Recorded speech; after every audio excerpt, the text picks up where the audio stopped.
ফুটপাতে অসংখ্য হকার বসে। আমি ব্যক্তিগতভাবে মনে করি তাদের সংসার আছে, ছেলে মেয়ে আছে, এবং এত সংখ্যক হকারকে আপনি হঠাৎ করে না করে দিবেন, এটা বিষয়টা একটা অমানবিক হয়ে যায়।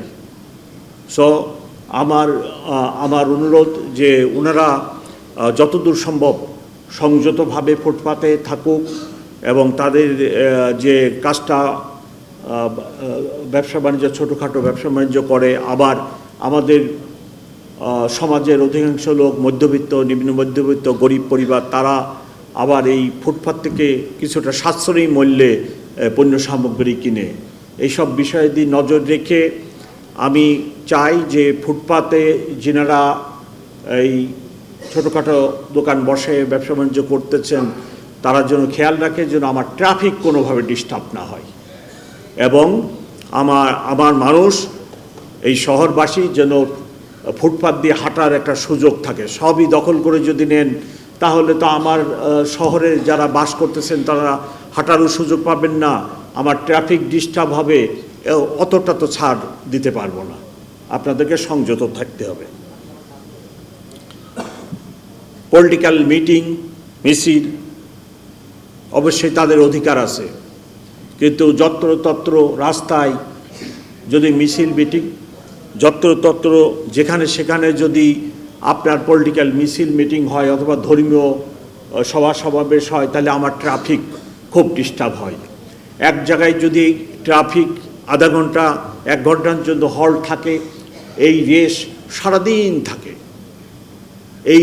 এই ট্রাফিক যে জাম, এটা ছুটতে 7 ঘন্টা 8 ঘন্টা সময় লেগে যায়।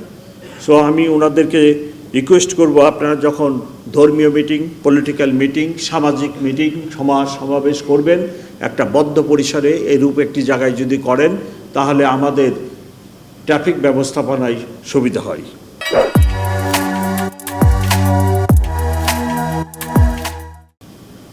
আপনারা বাড়িঘর অবশ্যই করবেন, সেটাও আপনাদের একটা অধিকার, কিন্তু বাড়িঘর করতে যে ইদানিং দেখা যাচ্ছে যে রাস্তার উপরে কনস্ট্রাকশন ম্যাটেরিয়াল রেখে ওইখানে ট্রাফিকের প্রতিবন্ধকতা সৃষ্টি করতেছেন, এবং এই ব্যাপারে আইন আছে, ঢাকা মেট্রোপলিটন পুলিশে আইন আছে।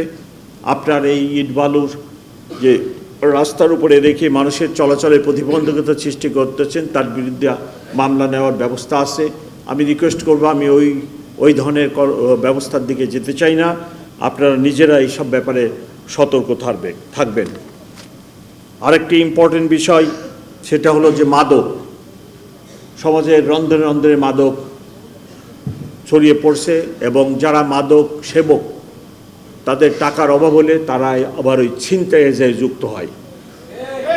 সো মাদক নির্মূল করা, মাদককে মোকাবেলা করা, মাদক ডিলারদেরকে ধরা, এটাও সামাজিক আন্দোলনের মাধ্যমে করতে হবে। সব দায়িত্ব যদি আপনারা পুলিশের ঘাড়ে চাপিয়ে দেন তাহলে পুলিশের পক্ষে এত সমস্যা মোকাবেলা করা অত্যন্ত কঠিন। সো আমি অনুরোধ করব, সমাজের যারা নেতৃবৃন্দ আছেন সবাই এগিয়ে আসেন, আমরা সম্মিলিতভাবে আমাদের সকল সহযোগিতা দিয়ে আমরা এই যে মাদক, এটাকে নির্মূলের চেষ্টা করি। মাদক একটি ফ্যামিলির, একটি মানুষ যদি মাদকাসক্ত হয়, ওই পুরা মহল্লার লোকের জন্য একটা অশান্তি বয়ে আনে।